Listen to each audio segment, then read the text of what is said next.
अभी हम कासियातू जंगल में हैं। सुबह हो चुके हैं। आप देख सकते हैं कि कल मौसम ख़राब होने के कारण एयर एम्बुलेंस क्रैश कर गया। इस हादसे में 7 लोगों की मौत हुई है। आप देख सकते हैं कि बुरी तरीके से यह प्लेन क्षतिग्रस्त हुआ है और इसमें लगभग 7 लोग सवार थे। प्रशासन इसकी पुष्टि भी की है। आपको बता दें कि संजय कुमार नामक व्यक्ति जो है सो जल गया था। जलने के कारण उसके बेहतर इलाज के लिए उसे रांची से दिल्ली शिफ्ट किया जा रहा था। इसी दौरान मौसम ख़राब हो गया। मौसम ख़राब होने के कारण प्लेन क्रैश किया। आसपास के लोगों का कहना है कि मौसम ख़राब के समय एक आवाज़ आई। आवाज़ सुनने के लिए लोग जो है सो सुनने के बाद जंगल की ओर रुख किए और देखे कि यहाँ एयर एम्बुलेंस का मलबा जो है बिखरा पड़ा है। इसकी जानकारी तुरंत जिला प्रशासन को दी गई। जिला प्रशासन मौके पर रात में ही पहुंची और जो है सो घेराबंदी करके फॉरेंसिक टीम आने का इंतज़ार कर रही है। फॉरेंसिक टीम आएगी, ब्लैक बॉक्स जो है उससे यह पता किया जाएगा कि आखिर घटना का वजह क्या रहा है, क्यों यह घटना घटी। इसके बाद ही आगे की जांच जो है होगी। चतरा की सबसे बड़ी खबर, कल देर शाम चतरा में कासियातू जंगल में प्लेन क्रैश किया है। एयर एम्बुलेंस क्रैश में 7 लोगों की मौत हुई है। आपको बता दें कि यह एयर एम्बुलेंस रांची से दिल्ली की ओर जा रही थी और संजय कुमार नामक व्यक्ति झुलस जाने के कारण उन्हें बेहतर इलाज के लिए दिल्ली शिफ्ट किया जा रहा था। इसी दौरान जो है सो कल देर शाम मौसम ख़राब हुई और अचानक जंगल से एक भयावह आवाज़ आया। लोग जंगल की ओर कुछ लोग आए तो देखा कि यहाँ एयर एम्बुलेंस में का हादसा हो गया है और इस हादसे में कई लोगों की जान गई है। पुलिस, जिला प्रशासन त्वरित कार्रवाई करते हुए घटनास्थल पर पहुंची और 7 लोगों की मौत होने की पुष्टि की है। आपको बता दें कि अब ब्लैक बॉक्स के रिकवर के बाद ही जो है इस घटना का कारण पता चल पाएगा। हालांकि फॉरेंसिक टीम अब से कुछ ही देर के बाद घटनास्थल पर पहुंचेगी और ब्लैक बॉक्स रिकवर के बाद ही घटना का असली वजह पता चल पाएगा।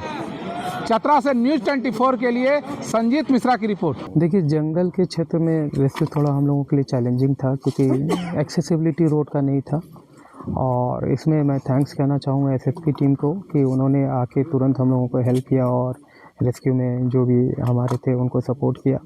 हमारी टीम थी, प्रशासन के सारे लोग थे यहाँ और हम लोग रात भर में जब डॉक्टर ने उन्हें डेट डिक्लेयर कर दिया उसके बाद हम लोगों ने बॉडी को एक एक करके निकालना शुरू किया। तो टोटल 7 डेथ हुए हैं और 7 को डॉक्टर ने डेथ डिक्लेयर किया है। बॉडी हम लोग निकाल ली है। इस एरिया को हम लोग अभी प्रोटेक्टेड रखेंगे क्योंकि इसमें अभी सिविल एविएशन टीम के द्वारा जांच किया जाएगा, इन्वेस्टिगेशन किया जाएगा कि क्रैश का क्या रीज़न था। तो वो टीम सुबह आएगी, तब तक हम लोग इस एरिया को पूरी तरह से कोऑर्डिनेट करके प्रोटेक्टेड रखेंगे। मलबा को कब तक हटाया जाएगा सर? किस तरीके से यहाँ पर हटाने की प्रक्रिया की? ये तो वो जब टीम आएगी तो उनके प्रोसेस के और एसओपी को फॉलो करते हुए ही हम लोग बताएंगे। झारखंड राज्य के लिए अब तक का सबसे बड़ा विमान क्रैश ही है और एयर एम्बुलेंस का काम होता है कि हम किसी का जान बचाना, और जब जान बचाने वाले की ही जान चली गई तो चिंता का विषय है। और कल की घटना है ये। कल देर शाम 7 बजे रेड बर्ड की फ़्लाइट जो हम लोगों ने हायर किया है और उसके माध्यम से एक पेशेंट को हम लोग दिल्ली ले जा रहे थे और उसके बाद लगभग 7:30 बजे जो जानकारी मुझे मिली है कि वो विमान जो है वो रडार से हट गया। तो उसके बाद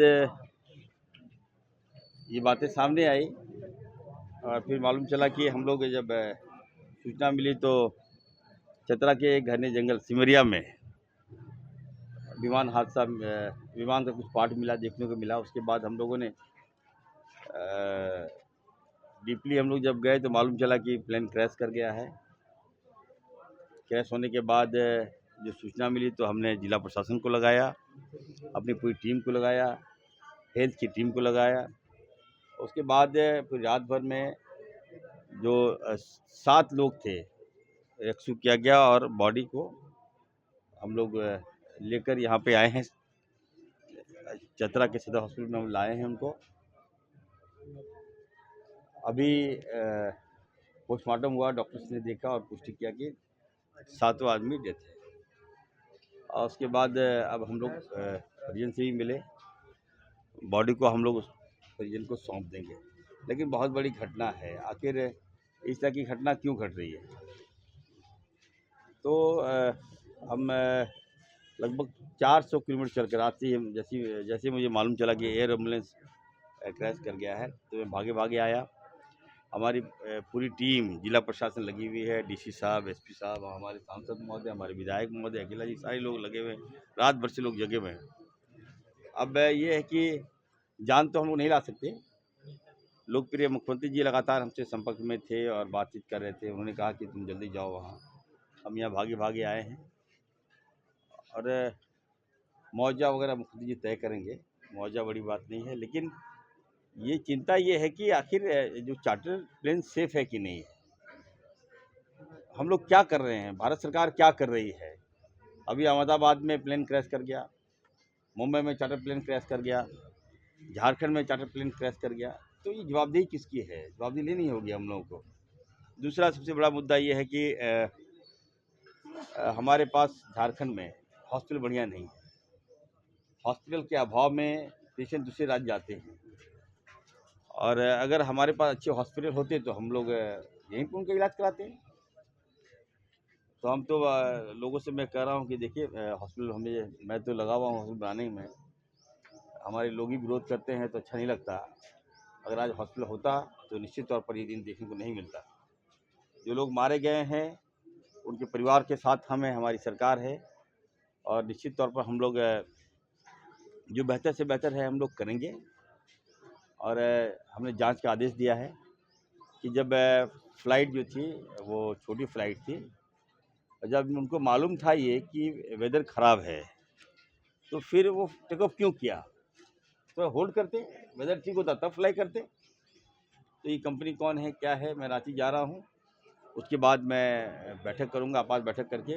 अगर जो भी दोषी होगा, मैं साफ साफ बता रहा हूँ, चाहे वो एजेंसी होगी या चाहे जो भी हो, अगर दोषी पाया गया तो मैं उस पर कार्रवाई करूँगा। हृदय विदारक घटना है ये, इससे बड़ी घटना नहीं हो सकती है। दिल दहला दिया है लोगों का।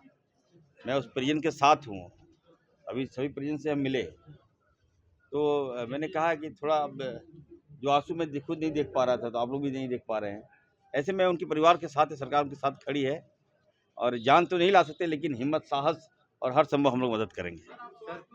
रियलाइज़ कर रहा हूँ कि यहाँ हॉस्पिटल नहीं है। 20 साल पहले ही हॉस्पिटल बन जाना चाहिए। हम तो 1 साल पहले हम मंत्री बने हैं, 1 साल में तो हॉस्पिटल बनेगा नहीं, लेकिन मैं बना रहा हूँ तो लोग विरोध कर रहे हैं। तो वो जो लोग विरोध कर रहे हैं, मैं उनको कहना चाहता हूँ, थोड़ा मुझे समर्थन दें, सपोर्ट करें मुझे। मैं हॉस्पिटल बनाना चाहता हूँ, झारखंड में एशिया का सबसे बड़ा हॉस्पिटल मैं बनाना हूँ, लेकिन लोग विरोध कर रहे हैं, हमारे नेता लोग विरोध कर रहे हैं।